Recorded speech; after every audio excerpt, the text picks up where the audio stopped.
To SHM, composition of 2SHM। ठीक है, देखो पहला है इसमें linear composition of SHM, linear composition of SHM। इसमें क्या है कि मान लो कि एक पार्टिकल है, पार्टिकल अपना मोशन कहां से स्टार्ट किया, मीन पोजीशन से स्टार्ट किया। कहां से स्टार्ट किया, मीन पोजीशन से स्टार्ट किया, माने t इक्वल टू 0 पर। और यह जो पार्टिकल जो है रेस्टोरिंग फोर्स F1 के तहत एक मोशन कर रहा है x के डायरेक्शन में, इधर x के डायरेक्शन में सिंपल हार्मोनिक मोशन कर रहा है। Action of restoring force F1, इस पर F1 रेस्टोरिंग फोर्स लग रहा है, मोशन कर रहा है राइट, और फोर्स लग रहा है लेफ्ट। पार्टिकल P पॉइंट पर है, P1 पॉइंट। ठीक है, ये कितना डिस्टेंस पर है, x1 डिस्टेंस पर। Here particle moves along x axis under action of restoring force F1 in displacement amplitude, displacement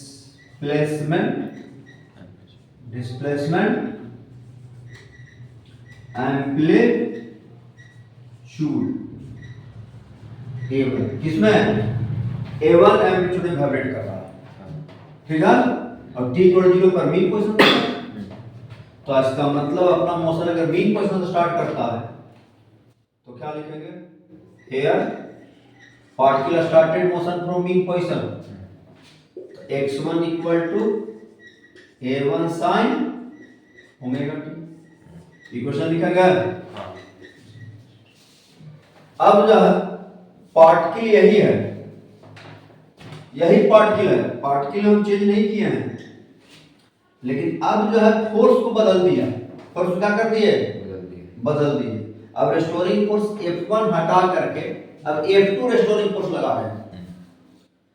ठीक है, अब क्या किए, अगेन अब हम इस पर रेस्टोरिंग फोर्स लगा रहे हैं F2, मोशन कर रहा है राइट, लेकिन कहां लग रहा है फोर्स, ये F2 पोजीशन पर है, ये मीन पोजीशन है। ठीक है, if restoring force,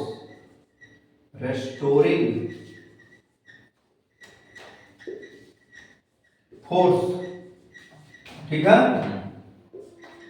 F1 is replaced by another restoring force,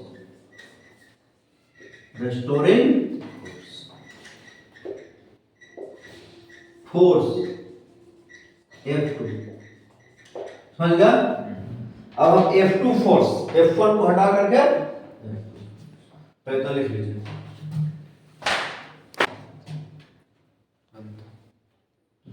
restoring force F1 is replaced by another restoring force F2। F1 को रिप्लेस कर दे किससे, F2 से। restoring force F1 को रिप्लेस कर दे F2 से, तो F1 को रिप्लेस कर देंगे F2 से, तो डिस्प्लेसमेंट टाइम के बीच का रिलेशन जो है वह अब एम्पलीट्यूड बदल जाएगा। F1 को रिप्लेस कर दिया F2 से, इसका एम्पलीट्यूड बदल गया, A1 से बदल के क्या हो गया, A2। रेस्टोरिंग फोर्स F2,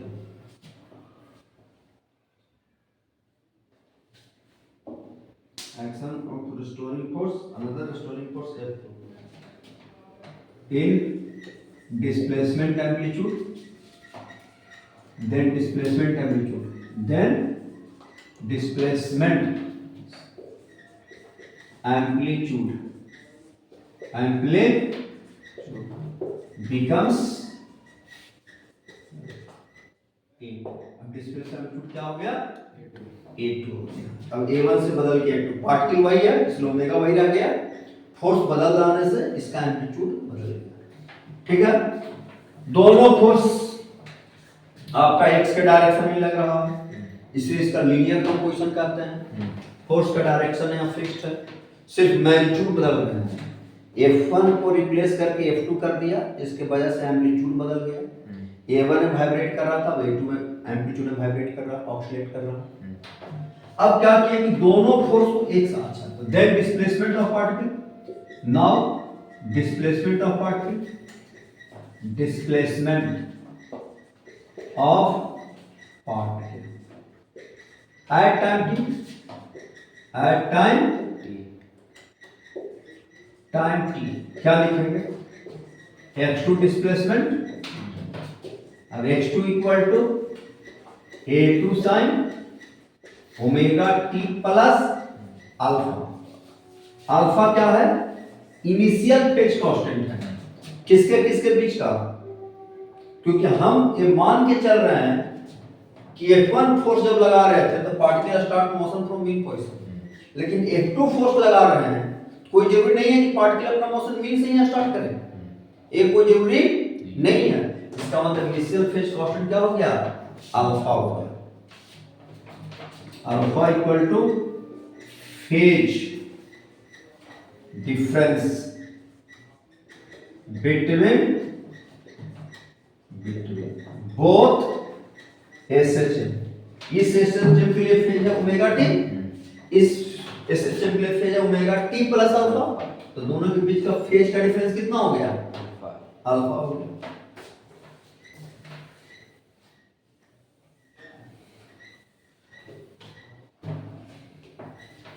अब बताओ अगेन, अगर हम दोनों फोर्स को एक साथ लगा दें, हम F1 F2 अलग अलग लगा रहे थे, अब दोनों फोर्स क्या लगा दिए? एक साथ लगा दिए। both force act on particle in same time on same particle, उसी पार्टिकल पर, जिस पार्टिकल पर फोर्स लग रहा था F1 और F2, सेम पार्टिकल पर, देन तब क्या होगा? रिजल्टेंट डिस्प्लेसमेंट, रिजल्टेंट डिस्प्लेसमेंट जो है ओवे करता सुपरपोजिशन प्रिंसिपल। किसको ओवे करता है? Superposition principle. सुपरपोजिशन प्रिंसिपल कहता क्या है कि अगर हम किसी बॉडी पर F1 फोर्स लगा रहे हैं, उसके चलते जो, ठीक है, बॉडी का इफेक्ट है, अब हम F2 फोर्स लगा रहे हैं तब फिर बॉडी पर इफेक्ट आएगा। ठीक है, अब दोनों फोर्स एक साथ लगा देंगे तो दोनों का कंबाइंड इफेक्ट आएगा, लेकिन F1 फोर्स जो होगा F2 फोर्स से क्या होगा? इंडिपेंडेंट होगा। कंबाइंड इफेक्ट तो चेंज कर जाएगा। जैसे हम इस पर फोर्स लगा रहे हैं 10 न्यूटन का, फिर जो हम फोर्स लगाना बंद कर दिए, दूसरा पर्सन आया इस पर फोर्स लगाया 20 न्यूटन का, तो 10 न्यूटन 20 न्यूटन की वजह से इस बेंच में जो है एक्सप्रेशन तो अलग अलग होगा, लेकिन अब जो है दोनों फोर्स हम एक साथ लगा दिए, कंबाइंड इफेक्ट। लेकिन F1 को ना F2 से मतलब है, ना F2 को F1 से मतलब है, but both forces are independent to each other, but resultant force on the bench will change। Same direction लग रहा है तो 10 और 20 मिल कितना न्यूटन हो गया? 30 न्यूटन। अब 30 न्यूटन के वजह से रिजल्टेंट डिस्प्लेसमेंट कुछ और होगा, तो रिजल्टेंट डिस्प्लेसमेंट becomes x। कितना हो गया? x। अब x बराबर क्या होगा? x1 प्लस सेम डायरेक्शन में है, x1 x2 जोड़ देंगे, this resultant displacement. Resultant displacement superposition principle follow करता है। x1 को ना x2 से मतलब है, ना x2 को x1 से मतलब है, दोनों एक दूसरे से इंडिपेंडेंट हैं, but resultant is change. Resultant becomes x1 plus x2। अब क्या हो गया, x1 equal to a1 sine omega t plus a2 sine omega t plus alpha. अब क्या होगा, x equal to a1 sine omega t plus a2, इसको तोड़ दो, sine omega t into cos alpha plus cos omega t, अब into sine alpha. अब x equal to a1 plus a2 sine omega T, यहां भी है, sign a plus b को तोड़ दिया,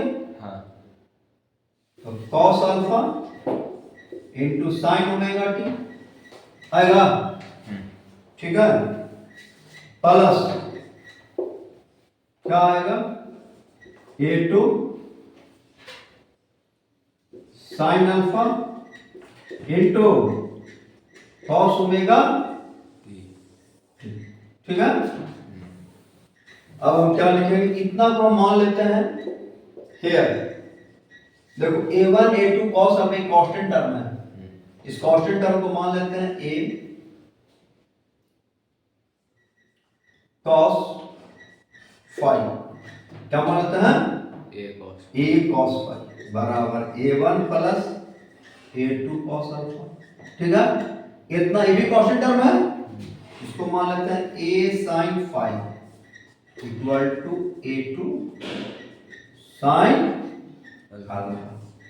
ये इक्वेशन फर्स्ट और ये इक्वेशन सेकंड। इस इक्वेशन में फर्स्ट सेकंड में देखो तो अननोन मेरा क्या है, a है, कैपिटल A और फाई, अरे ना है, अगर हम इतना को रिप्लेस कर रहे हैं a cos फाई से, तो a और फाई अननोन है, इतना को रिप्लेस कर रहे हैं a sin फाई से, तो a और फाई अननोन है, और मेरे पास दो इक्वेशन है, इससे a और फाई का वैल्यू नहीं निकाल सकते, a1 a2 का अल्फा का टर्म है, निकल जाएगा। चलिए लीजिए पहले हमको ये, तो इतना की जगह पर रख देंगे तो क्या हो जाएगा, नाउ अब इक्वेशन क्या बन जाएगा, x बराबर इतना जगह पर रख देंगे a cos phi into sine omega t plus a sin phi into x बराबर a sin omega t plus, हो गया। अब देखो तो रिजल्टेंट मोशन क्या है, ऐसे जब साइन को फॉलो कराना, रिजल्टेंट मोशन ऑफ पार्टिकल बेल, इसका रिसर्च होगा, लेकिन एम्पलीट्यूड बदल गया, here A is called resultant amplitude, resultant amplitude,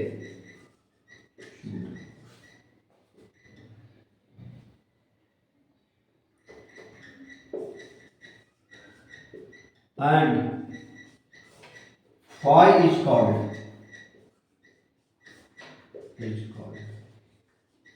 initial phase constant, initial phase है, इस सिंपल हार्मोनिक मोशन का फाई इनिशियल फेज कांस्टेंट है, और ये क्या कहलाएगा, रिजल्टेंट एम्पलीट्यूड। अब रिजल्टेंट निकलेगा कैसे, हम लोग को मेन इंटरेस्ट रिजल्टेंट एम्पलीट्यूड से है, क्या निकलेगा कैसे, दोनों का स्क्वायर करके जोड़ दो। Now squaring one and oblique adding v, दोनों को जोड़ देंगे तो क्या हो जाएगा, a पर a1 plus a2 cos alpha का square plus a2 sin alpha का स्क्वायर, हो जाएगा। अब a square equal to a1 square two a1 a2 cos alpha, होगा ना, plus a2 square common cos square alpha plus sin square alpha 1 हो जाएगा। Sir a resultant amplitude का formula आ गया, क्या आ गया, a1 square plus a2 square 2a1 cos, समझ गया? इधर लिख लिया है। अब मान लो हमको रिजल्टेंट एम्पलीट्यूड से मतलब है, मान लो इफ अल्फा बराबर 0 हो गया, अल्फा बराबर क्या हो गया 0। अच्छा फाई कैसे निकालेंगे, फाई निकाल सकते हो, फाई डिसल्फेज कोएफिशिएंट फाई कैसे निकालेंगे, second division first we get, ठीक है? तो क्या हो जाएगा tan फाई हो जाएगा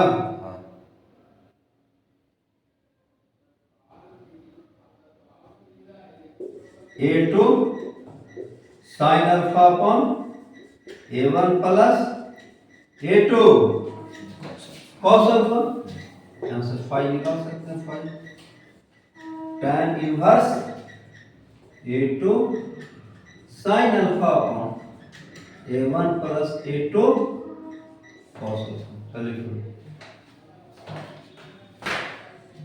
अपोजिट पेज में है, एक राइट तो दूसरा लेफ्ट। लेफ्ट, तब रिजल्टेंट एम्पलीट्यूड हो जाएगा मिनिमम, क्या हो जाएगा मिनिमम, क्यों, कॉस का मिनिमम वैल्यू होता है -1 होता है ना, 2a1 a2 cos पाई, cos का मिनिमम वैल्यू माइनस, तो a मिनिमम कितना mod of a1 minus a2 हो गया, ठीक है? अब हो जाएगा थर्ड, डेल बराबर पाई बाई 2 हो जाए, क्या हो जाए पाई बाई 2, इफ डेल बराबर पाई बाई अल्फा बराबर पाई बाई 2, केस थर्ड, ये बहुत पूछता है अल्फा बराबर पाई बाई 2 वाला, ए क्या हो जाएगा root under a1 square plus a2। जैसे इक्वेशन दे दे, देखो एग्जांपल एक x1 बराबर दे दिया 4 सेंटीमीटर साइन ओमेगा टी, ठीक है? x2 बराबर दे दिया 3 सेंटीमीटर कॉस ओमेगा टी। कहता है कि दोनों को जोड़ दिया गया, देखो दोनों का डिस्प्लेसमेंट x1 में है, हाँ, ये भी x के लॉन्ग है, ये भी x के लॉन्ग है, दोनों इससे चिन्ह को जोड़ा गया तो रिजल्टेंट एम्पलीट्यूड क्या होगा, तो देख रहे हैं कि एक साइन में दूसरा कॉस में है, तो फेज डिफरेंस निकालने के लिए दोनों को तो हमको एक ही फॉर्म में लिखना होगा, इसको इस साइन में लिखना होगा या इसको फिर कॉस में लिखना होगा, कोई एक काम कीजिए, इसको क्या लिख सकते हैं sign omega t plus pi by 2, नहीं कॉस में आ जाएगा।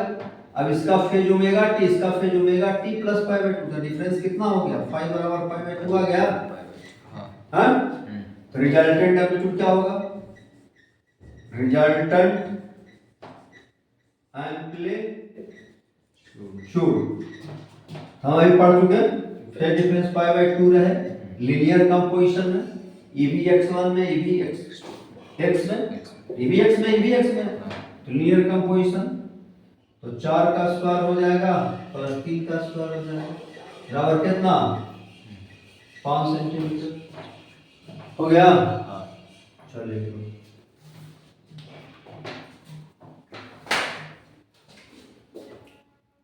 ये है फेज डिफरेंस, फेज डिफरेंस दोनों के बीच का, इसके बीच का फेज डिफरेंस, तो देन रिजल्टेंट एम्पलीट्यूड निकल गया। चलो a damped oscillation is any oscillatory motion in which there is regular decrease in amplitude with successive oscillation। लगातार ऑसिलेशन में एम्पलीट्यूड घटते चला जाए, पार्टिकल जब ऑसिलेट करें तो लगातार उसका एम्पलीट्यूड क्या होते चला जाए, घटते चला जाए, तो वैसे को कहते हैं डैम्प्ड ऑसिलेशन। अब एम्पलीट्यूड क्यों घटता है, और जनरली जो पार्टिकल का जो मोशन होता है मीडियम में डैम्प्ड ऑसिलेशन ही होता है, क्योंकि एयर रेसिस्टेंस के वजह से उसके मोशन जो है हमेशा जो है एयर रेसिस्टेंस जो है उसके मोशन को हमेशा क्या करता है, अपोज करता है, क्योंकि एयर रेसिस्टेंस जब भी लगता है तो मोशन का अपोज लगता है। तो मोशन के वजह से, एयर रेसिस्टेंस के वजह से बॉडी का जो है एनर्जी हमेशा लॉस होते रहता है। काइनेटिक एनर्जी क्या होता है, लॉस होता है। जब काइनेटिक एनर्जी लॉस करेगा, एनर्जी लॉस करेगा तो ऑब्वियस एम्पलीट्यूड घटेगा। समझ रहे हैं? कुछ देर के बाद जो है वही बॉडी कम टू रेस्ट, ऑक्सीडेट करते करते क्या कर जाता है, रुक जाता है। जैसे कोई बॉल को स्ट्रिंग से टांग दो और ऑक्सीडेट करके छोड़ दो, ऐसे ऐसे करते करते करते करते करते करते कुछ देर के बाद क्या होता है, कम टू रेस्ट, रुक जाता है। इसको कहते हैं डैम्प्ड ऑसिलेशन। हाँ, डैम्प्ड ऑसिलेशन कब नहीं होगा, जब बॉल को टांग दिए और पूरी तरह से यहाँ का जो मीडियम है एस्केप कर गया, मैंने वैक्यूम क्रिएट कर दिया। अब बॉडी का जो मोशन होगा स्मॉल डिस्प्लेसमेंट के लिए, स्मॉल एंगुलर एम्पलीट्यूड के लिए या एसएचएम करेगा। समझ रहे हैं? स्मॉल एंगुलर एम्पलीट्यूड के लिए क्या करेगा, एसएचएम, स्मॉल एंगल के लिए एसएचएम। तब जब मीडियम नहीं रहेगा तब। लेकिन मीडियम में अगर कोई बॉडी को ऑक्सीडेट कराइएगा तो डैम्प्ड ऑसिलेशन ही होगा। क्यों होगा, क्या बताया, क्योंकि एयर रेसिस्टेंस की वजह से बॉडी का स्पीड जो है लगातार घटते जाता है। क्योंकि एयर रेसिस्टेंस हमेशा मोशन क्या करता है, अपोज करता है, बाधित करता है, जिसकी वजह से जो है बॉडी का स्पीड घटते जाता है। और स्पीड घटेगा तो ऑटोमेटिक है उसका एम्पलीट्यूड घटेगा, एम्पलीट्यूड घटेगा तो घटते घटते कुछ देर बाद क्या कर जाएगा, कम टू रेस्ट। समझ गए? उसी तरह से तुम ये भी कर सकते हो। जैसे मान लो ये स्प्रिंग ब्लॉक सिस्टम है, स्प्रिंग ब्लॉक सिस्टम, अगर आप सरफेस को स्मूथ रखते हैं तब तो यह कांस्टेंट एम्पलीट्यूड में वाइब्रेट करेगा। कब, जब स्मूथ रखेंगे तब सरफेस क्या रखेंगे, स्मूथ रखेंगे तो गति दे दिए, मोशन दे दिए इधर, फिर छोड़ दिए, फिर जाएगा आगे, फिर लौटेगा, फिर इधर आएगा, ऐसे से ऑपरेट करते रहेगा in constant temperature, in constant, oscillate in constant temperature, oscillate in constant, oscillated in constant amplitude।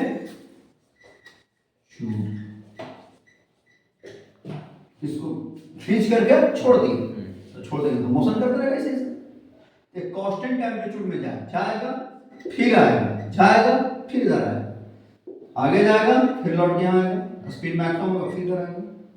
इस तरह से ऑसिलेट कर कांस्टेंट है। इसका मतलब इसका मोशन क्या होगा, सिंपल हार्मोनिक, जो कि हम लोग पढ़ चुके हैं। Motion as SHM, motion as SHM. कब, जब सरफेस स्मूथ रहेगा,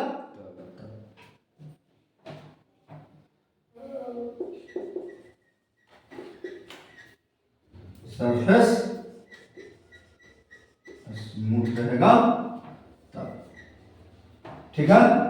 लेकिन इस सरफेस को क्या कर दीजिए, क्या चीज, रफ कर दीजिए। क्या कर दीजिए, रफ। क्या कर दो सरफेस को, अब इसको गति देकर छोड़ो तो मोशन करेगा आगे, तो फ्रिक्शन कहां लगेगा, पीछे। जब इधर करने लगेगा तो फिर फ्रिक्शन किधर लगेगा, इधर। हमेशा मोशन क्या करेगा, अपोज करेगा। मोशन करेगा राइट तो फ्रिक्शन फोर्स लगेगा इधर, फ्रिक्शन फोर्स, फ्रिक्शन फोर्स। अरे फ्रिक्शन फोर्स जो है इसकी काइनेटिक एनर्जी को डिसिपेट कराएगा, क्षय, लॉस कराएगा, जिसके वजह से इसका एम्पलीट्यूड घटते चला जाएगा और कुछ देर के बाद ब्लॉक क्या कर जाएगा, कम टू रेस्ट। तो यहां पर कौन सा ऑपरेशन है, डैम्प्ड ऑसिलेशन। डैम्प्ड ऑसिलेशन, ये डैम्प्ड ऑसिलेशन है। स्प्रिंग फोर्स भी लगेगा इधर की तरफ और फ्रिक्शन फोर्स भी लगेगा इधर की तरफ, स्प्रिंग फोर्स भी लगेगा, फ्रिक्शन फोर्स भी लगेगा। लेकिन यहां पर फ्रिक्शन फोर्स नहीं लगेगा, यहां पर कौन सा फोर्स लगेगा, सीधा खाली स्प्रिंग फोर्स लगेगा। Restoring force is spring force. यहां रेस्टोरिंग फोर्स भी है और डिसिपेटिव फोर्स भी है, डैम्प फोर्स भी कहते हैं। Friction force as a damp force, इसको कह सकते हैं friction force as damp. Damped, ये डैम्प कराने वाला फोर्स, इसका वजह से इसका एनर्जी हमेशा क्या होता रहेगा, लॉस होता रहेगा, क्योंकि सरफेस क्या है, रफ है। समझ गया? चल पिक्चर दिखाइए। जो भी मोशन हम नेचर में देखते हैं, जो भी मोशन हम लोग को ऑक्सीलेटिव देखने को मिलता है, वो लगभग सब डैम्प्ड ऑक्सीलेशन है। उसमें एनर्जी का लॉस हो ही रहा है, कंटिन्यूअस एनर्जी का लॉस हो रहा है, जिसके वजह से उसका एम्पलीट्यूड लगातार घटते रहता है, और इस तरह के ऑक्सीलेशन को हम लोग डैम्प्ड ऑक्सीलेशन कहते हैं। मैंने अगर ऑक्सीलेटरी मोशन कोई पूछे तो रियल मोशन क्या है, डैम्प्ड ऑक्सीलेशन। समझ गया? Real motion damped oscillation, real oscillatory motion as a damped oscillation. अब जैसे देखो, मान लो ये एक ब्लॉक है, यह स्प्रिंग है, एक ब्लॉक को टांग दिए, इस ब्लॉक का मास क्या है, m है, ठीक है। अब इसको हम टांगे हैं कहां, जहां टांगे वहां बहुत सारा डस्ट पार्टिकल है। इसके पहले जो भी हम बात कर रहे थे उसमें एयर रेसिस्टेंस को इग्नोर कर रहे थे। किसको इग्नोर कर रहे थे, एयर रेसिस्टेंस। इस बार जो है मीडियम है, मीडियम एज एयर। समझ गया? एयर मीडियम में टांग दीजिए। अब जैसे ही इसको खींच करके छोड़ेंगे तो ऐसे से करेगा, समझ रहे हैं? तो मोशन करेगा कहां, नीचे, मेन पोजीशन से छोड़ दिया खींच कर, तो मोशन कहां करेगा, नीचे, नीचे। इसे खींच के छोड़ेंगे, मोशन नीचे, तो स्प्रिंग इलोंगेशन होगा, तो स्प्रिंग फोर्स कहां लगेगा, ऊपर स्प्रिंग फोर्स। और एक मोशन होगा नीचे, तो इस पर डैम्प फोर्स भी कहां लगेगा, ऊपर। कौन सा फोर्स, डैम्प फोर्स, FD, डैम्प फोर्स।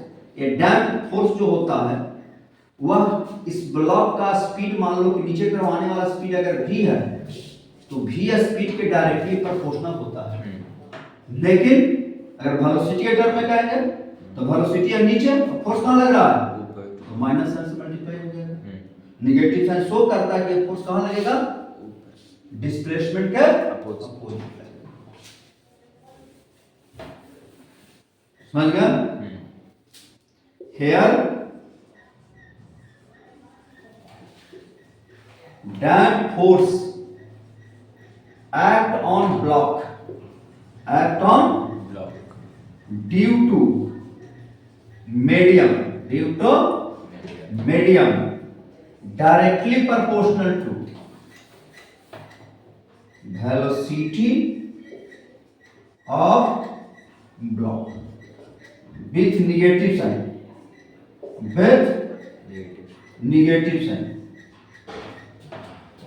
समझ गया? ए डैम्प फोर्स बराबर कांस्टेंट आ जाएगा और गुना भी, समझ गया? B here B is a proportionality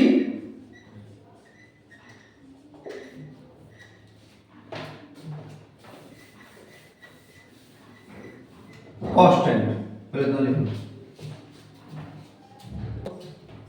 act, ठीक लिख दो, act on block due to medium directly proportional to velocity of block. Damp force as a air resistance, as a, ये लिख सकते हैं as a air resistance force. कौन सा फोर्स है, एयर रेसिस्टेंस फोर्स है, डैम्प फोर्स। अच्छा, here B is a proportionality constant, और बी को कहते हैं coefficient of damp oscillation constant. This constant is called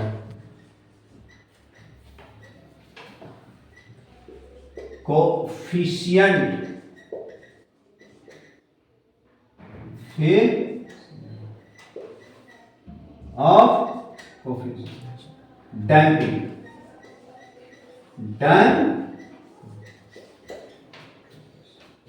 coefficient of damping समझ गया। अब देखो, अब तुम सोच रहे हो कि इस पर ग्रेविटेशनल फोर्स का क्या होगा। तो देखो होता क्या है, एक पिक्चर और बना लो इसके पहले।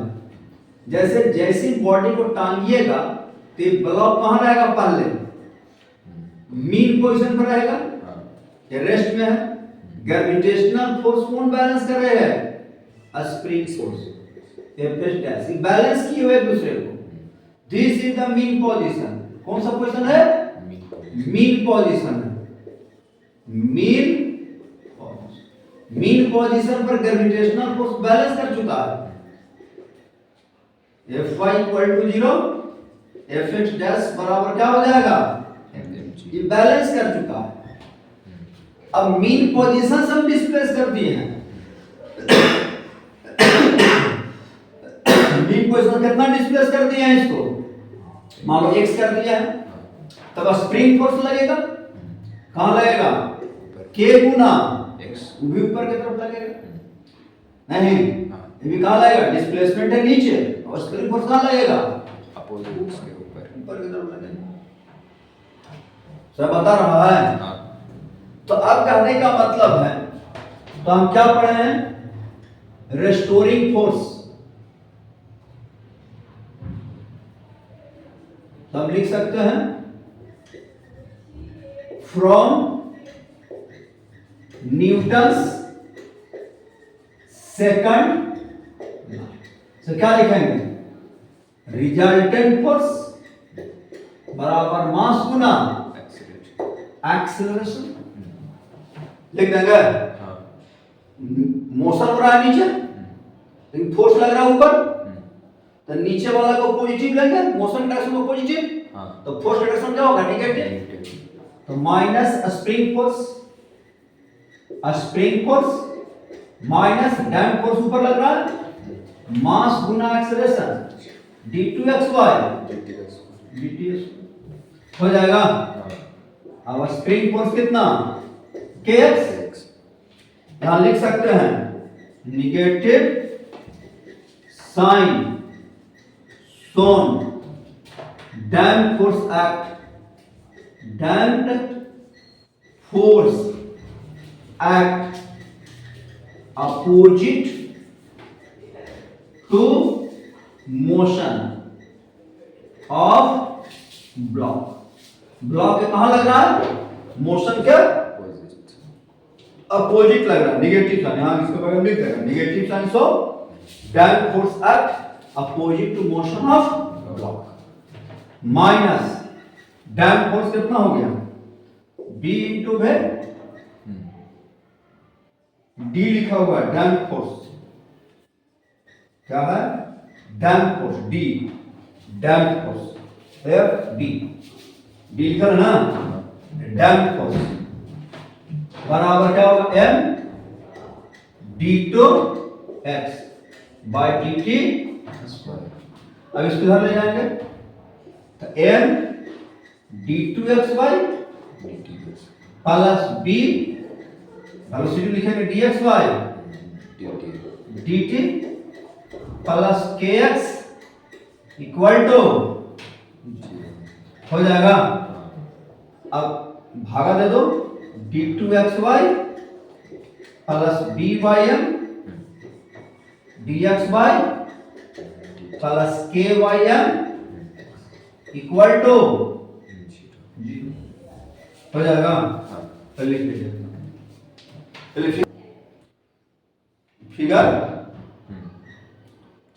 फिगर सेट में दिखा लीजिए और उसके बाद जो है लिख देना। अब जो है मीन पोजीशन पर बैलेंस कर दिए। मीन पोजीशन क्या आता है, डिस्प्लेस कर दिए x डिस्टेंस, जैसे x डिस्टेंस डिस्प्लेस करेंगे तो मोशन करेगा नीचे, डिस्प्लेस कर दिए, मोशन कर रहा है नीचे की तरफ, लेकिन सारा फोर्स कहां लगेगा, ऊपर की तरफ। डैम्प फोर्स भी मोशन के अपोजिट, क्या लिखा है here, damp force act on the block due to medium, medium तो लगता है, directly proportional to velocity of negative sign का मतलब क्या है कि मोशन के अपोजिट, वेलोसिटी के opposite. Negative sign so damp force act opposite to motion of block. ठीक है, B is a proportionality constant और this constant called coefficient of damping. ठीक है, अब न्यूटन सेकंड लॉ से इक्वेशन लिख दिया है।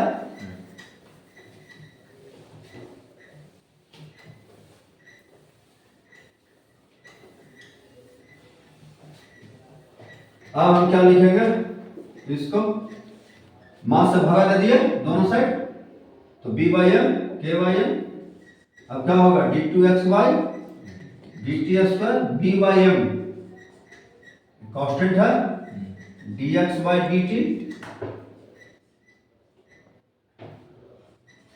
dt plus omega square x लिख सकते हैं इसको। यही जनरल इक्वेशन है डैम्प ऑसिलेशन का। यही अगर medium b depends on the medium, b किस पर डिपेंड करता है, मीडियम पर। स्टार्ट करते हैं, b is depends on medium. अगर मीडियम का स्केप करा देंगे तो b जीरो हो जाएगा। तो यार रेजिस्टेंस काम नहीं कर रहा, मीडियम के तो फोर्स नहीं लगेगा। तो SHM का इक्वेशन हो गया d2x by dt square plus omega square x equal to, तो सिंपल हार्मोनिक मोशन करेगा। लेकिन अगर मीडियम है तो डैम्प्ड ऑसिलेशन करेगा। इक्वेशन क्या होगा, d2x by dt square plus b by m।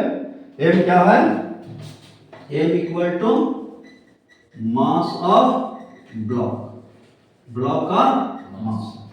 Omega जान ही रहा है एंगुलर फ्रीक्वेंसी इनटू x बस।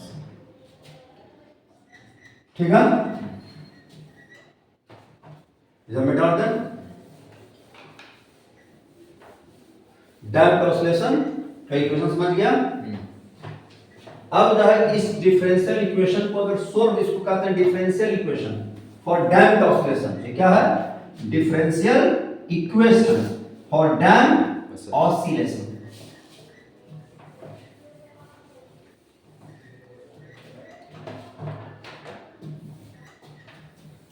अब जो है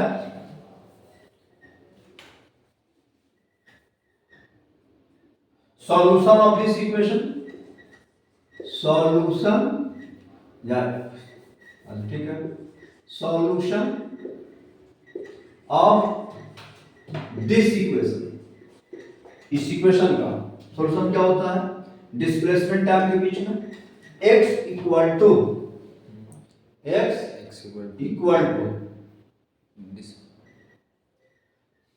वहां क्या पढ़ा था, SHM जब करता था x equal to a sin omega t plus alpha पढ़ा था, या डेल पढ़ा था, फेज डिफरेंस है ना।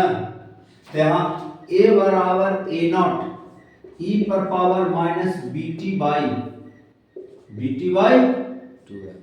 2m into cos omega dash t plus del.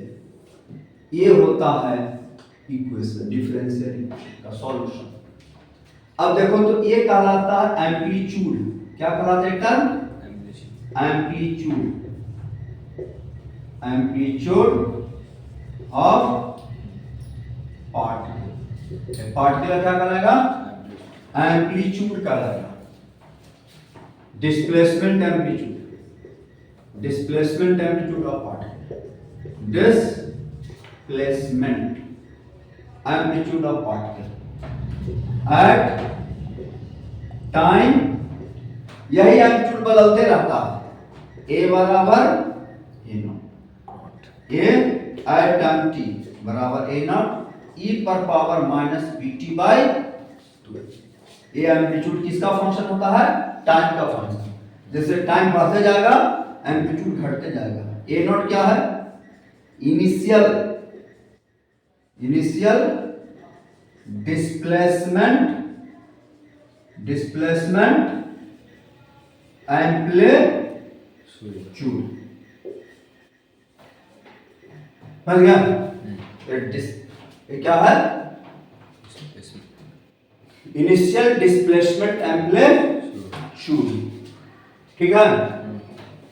अब इनिशियल डिस्प्लेसमेंट एम्पलीट्यूड देखो ना, t इक्वल टू 0 करेगा, माने बॉडी को जो है, जैसे बॉडी हम टांग दिए हैं, ठीक है, और इसको जो है या स्प्रिंग ब्लॉक से रिप्लेस कर दीजिए इसको, स्प्रिंग ब्लॉक मान लो खींच के छोड़े, कितना दूर खींच के छोड़े हैं, ए नॉट डिस्प्लेस करके छोड़े, तो ए नॉट डिस्प्लेसमेंट एम्पलीट्यूड हो गया। लेकिन ये एम्पलीट्यूड टाइम का हो रहेगा, घटते रहेगा, समझ गए।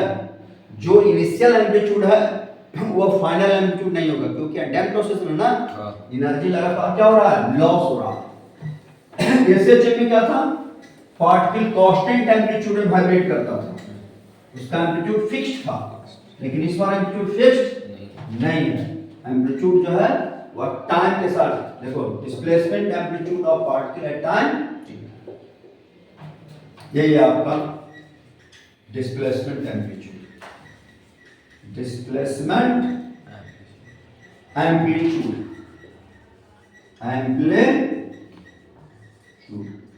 Eight time. कोई दिक्कत, याद रखेगा। अब जो है ओमेगा डैश क्या है, omega dash equal to here, omega dash equal to angular frequency, angular frequency for damped oscillation, damped oscillation का एंगुलर फ्रीक्वेंसी। अब ओमेगा डैश को क्या लिख सकते हैं, omega dash root under k by m minus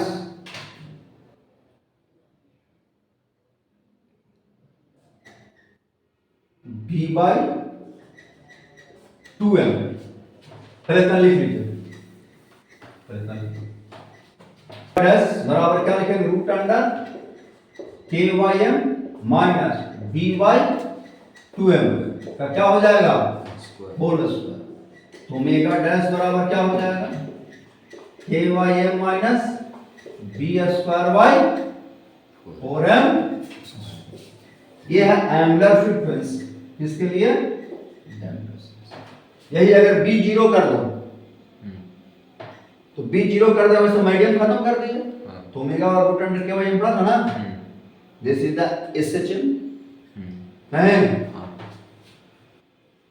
if B बराबर अगर zero कर दें, देन ओमेगा डैश बराबर रूट अंडर के वाई, ये हो गया एंगुलर फ्रीक्वेंसी फॉर एसएचएम, हो गया ना, एंगुलर फ्रीक्वेंसी फॉर एसएचएम। नहीं, अगर हम डैम्प कोफिशिएंट ऑफ डैम्पिंग को अगर जीरो कर दें, मैंने मीडियम को हटा दें, वैक्यूम कर दें, तो फिर वही आ जाएगा फॉर्मूला। अब इसका टाइम पीरियड क्या होगा,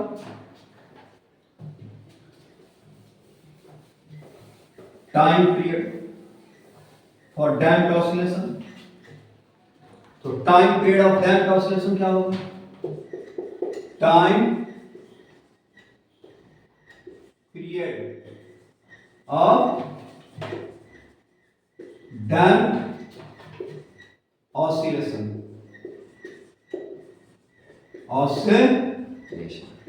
बराबर टी, टी बराबर 2 pi by omega dash, omega dash निकाल लें वहां से, टाइम पीरियड, ठीक है। अब जो है mechanical energy of particle in damped oscillation क्या लिखेंगे, mechanical energy, mechanical energy of particle या ब्लॉक फॉर डैम्प्ड ऑसिलेशन क्या लिखेंगे, हाफ m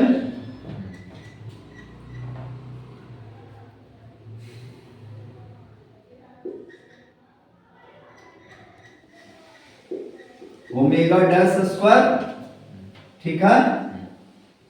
क्या था ए स्क्वायर, तो ए बराबर कितना पड़े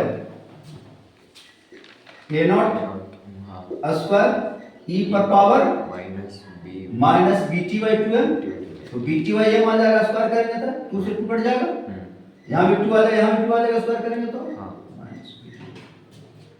तो क्या हो गया, मैकेनिकल एनर्जी ई करेंगे half M omega dash square A naught square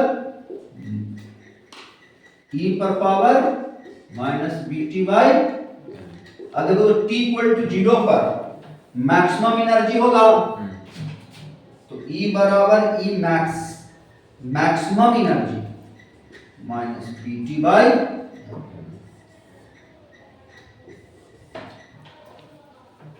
समझ गया, ये हो गया maximum mechanical energy at time t equal to माने इनिशियल अवस्था में, माने बॉडी जो है ऑसिलेट करना स्टार्ट करेगा इतना एनर्जी से, लेकिन वह एनर्जी लगातार कब रहेगा, घटते रहेगा, क्योंकि उसका स्पीड घट रहा है, एनर्जी लगातार घटते रहेगा। चलिए लिखिए, अब हो गया ग्राफ। अगर पूछा जाए एम्पलीट्यूड किधर रखा जाए, टाइम किधर रखा जाए, इधर क्या रखें एम्पलीट्यूड, डिस्प्लेसमेंट एम्पलीट्यूड। तो ग्राफ क्या होगा, t इक्वल टू 0 पर ए नॉट एम्पलीट्यूड वाइब्रेट कर रहा था, और जैसे टाइम बढ़ेगा वैसे वैसे इसका एम्पलीट्यूड जो है वह घटता रहता है, ऐसा है। टाइम बढ़ेगा एम्पलीट्यूड, लंबे समय के बाद एम्पलीट्यूड 0 हो जाएगा। इक्वेशन क्या है, एट टाइम t बराबर ए नॉट ई पर power minus B T by 2 है।